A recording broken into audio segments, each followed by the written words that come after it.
My name is Margaret Walker, and if you'd asked anyone 5 years ago, they'd have said I had a perfect life. A solid husband, two beautiful kids, and a house that smelled like Sunday pancakes and motor oil. My husband, Henry Walker, worked the oil fields down in Texas, a roughneck through and through. He'd come home every night with grease on his hands and a smile for the kids, no matter how tired he was. And me? I was the picture of a hardworking mother who'd done everything right. Except I hadn't. What people didn't know was that I was lonely. Not the kind of loneliness that comes from being alone, the kind that eats you alive even when someone's sitting right next to you. Henry was good, kind even, but he was always gone. 16-hour shifts, night calls, double pay, overtime, it never ended. He'd say it was all for the kids. But the kids were growing without him. And I was growing bitter. When I met Troy Benson, it didn't start like some steamy affair you see in movies. He was a personal trainer at the local gym, young, confident, the kind who made everyone in the room look at him. He called me Miss M the first time we spoke, and I laughed like a schoolgirl. It had been years since someone made me feel seen. Henry never noticed when I changed my hair. He never noticed when I wore a new dress. But Troy did. He noticed everything. It started with harmless things, chatting after workouts, lunch breaks, texts that felt innocent enough. But innocence doesn't last long when you start hiding your phone. I still remember the day Troy called me his woman. Something broke inside me that day. I told myself I deserved this. That I'd been ignored too long. That I was more than a wife who packed lunchboxes and waited for a man who barely came home awake.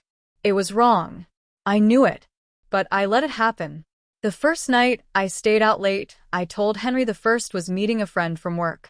He just nodded and went back to checking oil prices on his phone. That blank stare, that indifference, it was the final push. And soon, I was spending more time with Troy than my own children. It's funny how quickly you can turn into someone you don't recognize. I started lying like it was nothing where I was, who I was with, how the bills were paid. I even convinced myself that Henry would be fine without me. But I didn't plan to end it the way I did. That morning, Henry was working a double shift. The house was quiet. Noah and Daisy were at school. The air smelled of burnt toast and guilt. I sat on our old couch, phone in hand, staring at a blank message. Then I typed it. I'm leaving you. Moving to Palm Springs with Troy. I took what I needed from the accounts. You'll hear from my lawyer. Don't contact me. I hit send. My hands were shaking. For a second, I thought I'd throw up. But when the message went through, there was this strange, hollow calm. Like a storm had passed, except I hadn't realized yet that it was just beginning. Troy was waiting outside with his shiny truck, not a scratch on it, not like Henry's busted old Ford. He smiled when he saw me, kissed me like I'd just done something brave. I thought it was love. We drove west, the Texas horizon stretching endlessly ahead of us. By the time we crossed into California, I had convinced myself I'd made the right choice. Palm Springs looked like everything I thought I wanted. The sun, the palms, the perfect houses behind perfect gates. Troy said it was our new life. We bought a house, or rather, I stole one. I'd forged Henry's name on the papers. It wasn't hard. I'd watched him sign his name 1,000 times on bills, forms, checks. I copied it perfectly. The guilt didn't hit until we moved in. Noah and Daisy were confused, quiet. They missed their father, though they didn't say it. I told them we were starting over. That Daddy was too busy with work. It was the first time my daughter didn't look at me with love. She looked through me. Troy wasn't who I thought he was. At first, he was charming, playful. Always talking about money, about making it big. But he didn't have a job. He called himself an entrepreneur, said he was in wellness distribution. Then I saw what that really meant. He was dealing pills, small white ones at first, then things I couldn't even name. He hid them in protein tubs and shoe boxes. He said it was temporary, just until he made real money. I wanted to leave, but where would I go? I'd burned every bridge. I'd stolen from Henry, lied to my kids, and ruined a man who never did me wrong. And then I started hearing the whispers. Someone was following us. A black truck parked a few houses down for hours. I thought it was paranoia until I saw him. Rick Alvarez, Henry's old friend. The night I saw that truck, I realized Henry knew. He was coming. I couldn't sleep. I paced the marble floors of a house that didn't feel like mine, surrounded by expensive things that meant nothing. Troy said I was being dramatic. He's not gonna do anything, he laughed, tossing back another beer. That guy's a loser. You traded up. But when I looked at my kids, I saw something that made me sick fear. Daisy clung to her stuffed elephant. Noah stopped talking altogether. I thought I'd left Henry because I was unhappy. But in truth, I'd left him because I didn't know who I was anymore. And now, staring out that window into the desert night, I realized something terrible. I'd traded safety for chaos, love for lust, family for a fantasy. And the fantasy was starting to crack. It was around midnight when the dog barked, loud, angry. Troy went outside to check, cursing. I followed him halfway before stopping at the door. The backyard was empty, but something felt wrong, like the air had shifted. Daisy's window light flickered upstairs. The next morning, her stuffed elephant was sitting differently, like someone had touched it. And deep down, I knew Henry had been here. He was watching. He knew everything. And I was about to lose everything I thought I'd won. That night, I didn't sleep a second. Every sound made me jump. The air conditioner rattling, the desert wind hitting the windows, even the faint hum of the pool filter. I kept looking at that stuffed elephant on Daisy's bed. Something about it felt wrong, like it wasn't just a toy anymore. When morning came, I told myself I was imagining things. That Henry couldn't have been here. How could he even find us? But deep down, I knew he could. Henry Walker wasn't the kind of man you underestimated twice. Troy laughed when I told him. He's not gonna touch us, babe. You got custody. You got the kids. He's finished. He poured himself another protein shake. Only I knew it wasn't protein anymore.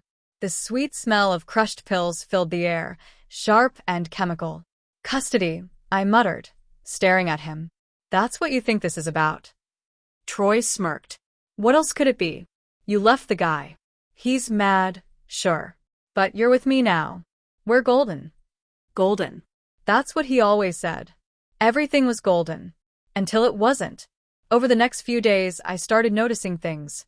A car parked too long across the street. People whispering when I dropped the kids at school. A woman from the HOA giving me that polite, judgmental smile that meant she knew something. And Troy, he was getting worse. Short-tempered, reckless. Always on his phone. I asked him once who he was talking to so late at night. He said, business. But business doesn't sound like shouting in Spanish about deliveries and crossings. I wasn't stupid. I knew what was happening. I just didn't want to face it. 3 nights later, he told me the plan. We were leaving the country. Canada, he said, pacing in the kitchen. Fresh start. No extradition, if anything goes sideways. Carlos has everything set. Carlos who? I asked.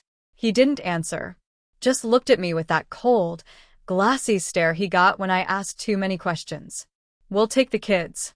They'll love it up north. Clean air, new schools. Does Henry know? Troy froze. Why would he need to? Because he's their father.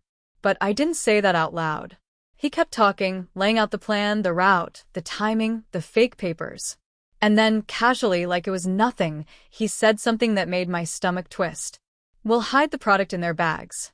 Border agents never check kid stuff. I felt the blood drain from my face. What do you mean, product? He gave me a look that said, don't ask. That was the moment I realized it. I wasn't just a bad wife anymore. I was about to become a criminal mother. I went upstairs and locked myself in the bathroom. I stared at myself in the mirror for a long time. The woman looking back wasn't me. Her eyes were hollow, her skin pale, her lips trembling. I whispered to the reflection. What have you done, Margaret? I wanted to call Henry. I wanted to beg him to fix everything like he always used to. But how do you call a man you destroyed? The next few days blurred together, Troy packing, making phone calls, drinking more. I tried to keep the kids out of sight. Daisy kept asking when we'd go home. I told her soon. Every time I looked at her, I thought of that stuffed elephant. I tried to ignore it, but sometimes I swore I heard a faint click when I picked it up, like a sound inside. I thought maybe it was broken, maybe a battery-operated toy. But now I wasn't so sure. Someone was listening, and I had a horrible feeling I knew who. When the day came to leave, the sun was already rising over the desert. The car was packed, clothes, bags, snacks for the kids. Troy was on edge, muttering under his breath. No delays, no stops, no questions, he said. Noah sat quietly in the back seat, clutching his backpack. Daisy had her elephant in her arms, like always. I watched them in the rear-view mirror as we drove. My babies. They didn't deserve this. We reached the border after almost 20 hours on the road. My heart was pounding so hard I thought it would break my ribs. Troy handed over the passports, smiled at the officer like he was selling a lie he'd practiced 100 times. The guard scanned them, nodded, and waved us forward. I thought for one split second we were safe. Then I saw the lights, red and blue, flashing everywhere. Troy cursed. What the hell? Before he could finish, the doors flew open. Armed agents surrounded the car. FBI. Hands where we can see them. I screamed. The kids cried. Daisy clutched her elephant so tight, I thought she'd tear it apart. They dragged Troy out first, slamming him against the hood. He shouted something about rights, about mistakes, but nobody was listening. I just sat there, frozen. One of the agents opened my door gently. Mrs. Walker, step out, please. I couldn't move. My whole body felt heavy. When I finally got out, I saw him. Henry. Standing behind the line of agents, his face unreadable. He wasn't angry. He wasn't shouting. He was just watching. That look hurt more than anything. He walked toward the car, and when Daisy saw him, she screamed, "Daddy!" She ran into his arms, crying. And in that moment, I realized I'd lost. Not just my freedom or my house or my pride. I'd lost the only man who ever truly cared about those kids. Hours later, at the station, they questioned me for what felt like days. I told them everything I knew, which wasn't much, honestly. Troy had kept me in the dark. They said I might not be charged if I cooperated, that my ignorance worked in my favor. I didn't even care. All I could think about was Daisy and Noah, where they were, who they were with. They told me Henry had them, that he was safe, that he'd worked with the FBI to stop Troy, that he'd saved our children from me. That was the hardest truth to swallow. When they finally released me, I went back to Texas on the first flight. I had no house, no money, nothing but the clothes I was wearing. I called Henry, he didn't answer. I texted, emailed, begged. Nothing. Then came the custody hearing. I showed up in a borrowed dress, shaking so hard I could barely stand. Henry was there, calm and collected, sitting beside a woman in a crisp suit. His lawyer, I guessed. My own lawyer whispered, "We'll argue manipulation. You were coerced." But deep down, I knew there was no defense strong enough to cover what I'd done. When Henry spoke in court, I could barely look at him. "I did everything legally," he said. "I worked with law enforcement. I followed the rules. All I ever wanted was my kids safe." Then his lawyer asked him, "Do you believe your ex-wife is a good mother?" There was a pause that felt like eternity. And then he said, calmly, "No, not anymore." Those words sliced through me like a blade. Because he was right. When the judge gave Henry full custody, I broke down. The sound that came out of me didn't feel human. "You'll have supervised visitation once a month," she said. Once a month.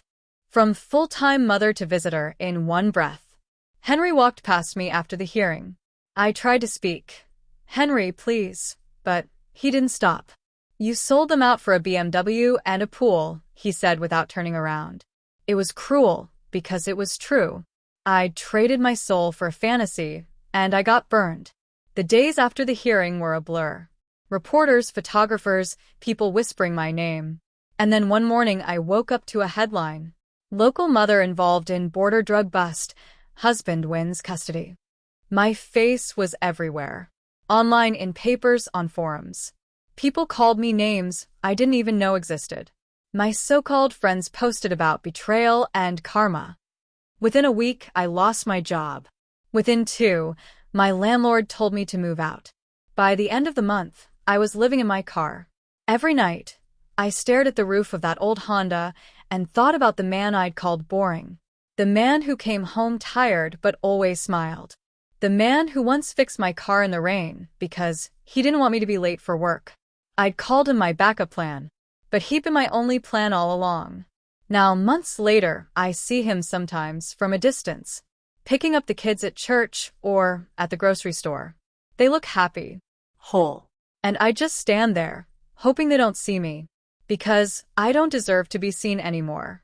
It was a Saturday afternoon in late spring, warm, quiet, the kind of day that used to smell like cut grass and lemonade. Now it just smelled like gasoline and regret. I was living out of my car by then.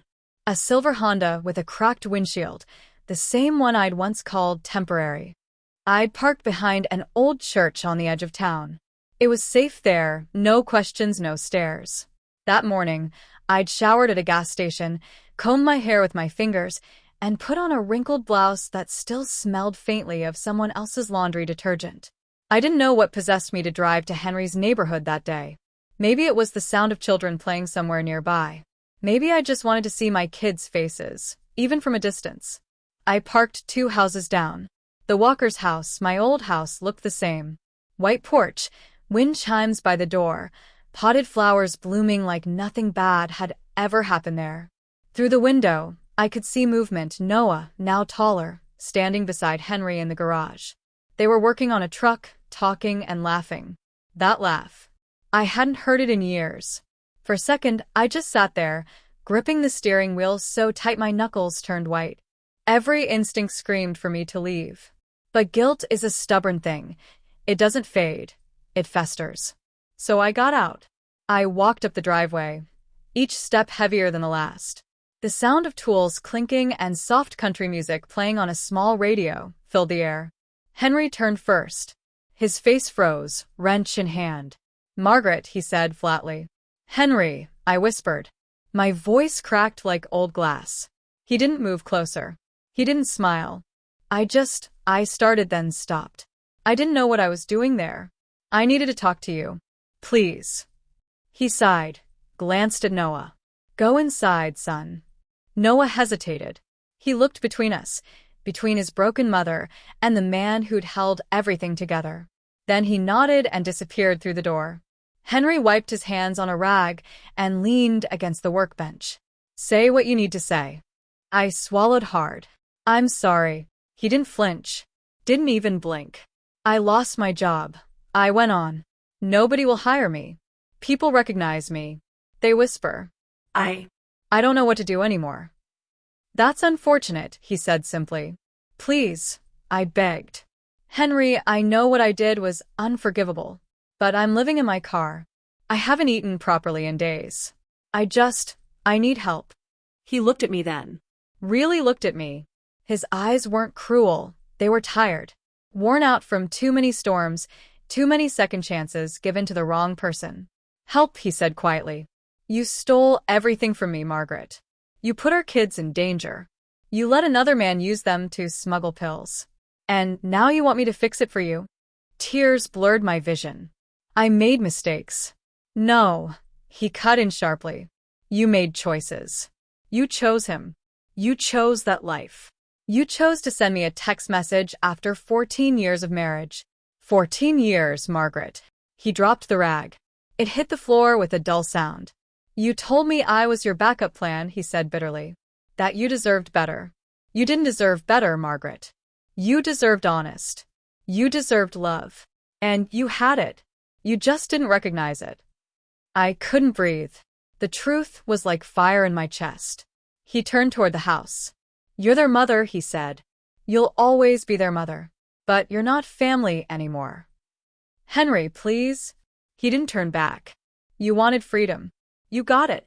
Go live with it." And then he went inside.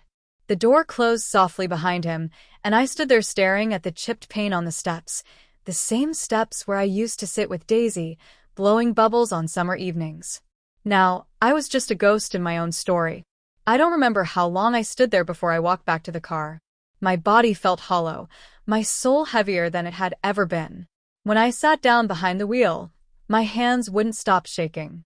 I looked up one last time. Through the living room window, I saw movement, Daisy, small and bright, coloring at the table. She looked up for a split second, and for one impossible moment, our eyes met. Her little face changed, confusion first, then something like sadness. She whispered something. I couldn't hear her, but I could read her lips. Mommy? Before I could wave, Henry appeared beside her. He said something, gently, and she nodded. Then she turned away. I broke. I laid my head on the steering wheel and cried harder than I ever had in my life. The kind of crying that shakes your whole body, that steals your breath. I cried for the marriage I destroyed. I cried for the kids I lost. And I cried for the woman I used to be. The one who just wanted to be loved. Weeks passed after that. I tried to find work again, anything, diner, motel, cleaning. Every interview ended the same. People recognized my face, the story, the scandal. I became that woman. Some nights, I slept in parking lots. Some nights, behind truck stops. On good nights, an old friend let me shower at her place, but even she eventually pulled away. It's too much drama, Maggie, she said. I got kids. I couldn't blame her. I stopped looking in mirrors. I couldn't stand the sight of myself. Then, one afternoon, I got a letter from the court. Review of supervised visitation. I hadn't seen my kids in over a month. The visit was at a small center with glass walls and colored chairs, like a playroom. A woman in a blue cardigan stood beside me. You'll have 1 hour, she said softly. When Noah and Daisy walked in, my heart nearly stopped. They looked taller, healthier, cleaner, happier. Daisy ran to me first, stopping halfway, like she wasn't sure if she could. Then she whispered, "Hi, Mommy." I knelt down, tears in my eyes. "Hi, sweetheart." Noah stood a few feet away. "Dad said I should talk to you. He said you're trying." "I am," I whispered. "I really am." We played with blocks, color drawings, talked about school. For that 1 hour, I felt almost human again. When the counselor said, "Time's up," Daisy started crying. "Do you have to go, Mommy?" I hugged her tight, breathing her in. "Just for now, baby. Just for now." She pulled away and handed me something small, a crayon drawing. It was me, her, Noah, and Henry. Above us, she'd written, "Family." I folded that paper and tucked it into my jacket pocket. It's still there, creased and faded, like the memory of what I lost. Months passed. The hearings, the headlines, the whispers, they faded, replaced by silence. Then one evening, as the sun dipped low, my phone buzzed. An unfamiliar number. "Hello," I said, wary. "Mrs. Walker?" a man's voice asked. "This is Agent McCall, FBI." I froze. What happened?" "Nothing bad," he said. "Thought you should know. Troy Benson pled guilty. 25 years, no parole." I said nothing.